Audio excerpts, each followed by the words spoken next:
যি অসমত বৰ্ণবাদে থাকিব, যি অসমত সকলো জাতি সকলো জনগোষ্ঠীৰ সমান অধিকাৰ থাকিব, যি অসমত খিলঞ্জীয়াসকলৰ নেতৃত্ব থাকিব, এনেকুৱা এখন অসম গঠন কৰিবৰ কাৰণে আমি সকলোকে লৈ কৰা প্ৰগতিশীল জাতীয়তাবাদী আদৰ্শৰে আগুৱাই যাবলৈ আজি সংকল্প লওঁ, শপত লওঁ,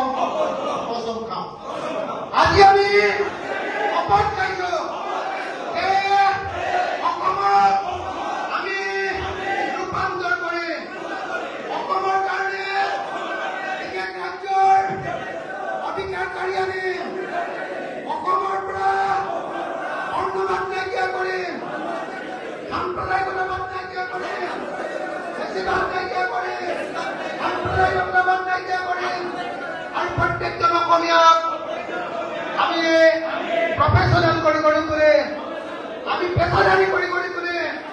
আমি প্ৰত্যেকজন অসমীয়াক সকলো সময়তে খেতি কৰাৰ ব্যৱস্থাৰ কাৰণে আগবঢ়াই লৈ যাওঁ। প্ৰত্যেকজন অসমীয়াই খেতিৰ প্ৰকৃত মূল্য পাব, খেতিৰ প্ৰকৃত মূল্য পাব, প্ৰত্যেকজন অসমীয়াই কাম কৰাৰ অধিকাৰ পাব, অসমত নিবন্ধন থাকিব, অসমৰ ব্যৱসায়, অসমৰ পথাৰ আৰু বজাৰ অসমৰ হাতলৈ আহিব আৰু অসমৰ সকলো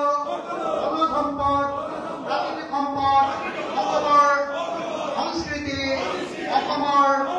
ৱে অফ লাইফ, অসমৰ পানী, এই সকলোবিলাকক লৈ আমি এক নতুন পৰ্যটন ৰাজ্য গঢ়ি তুলিম। আমি এখন নতুন অসম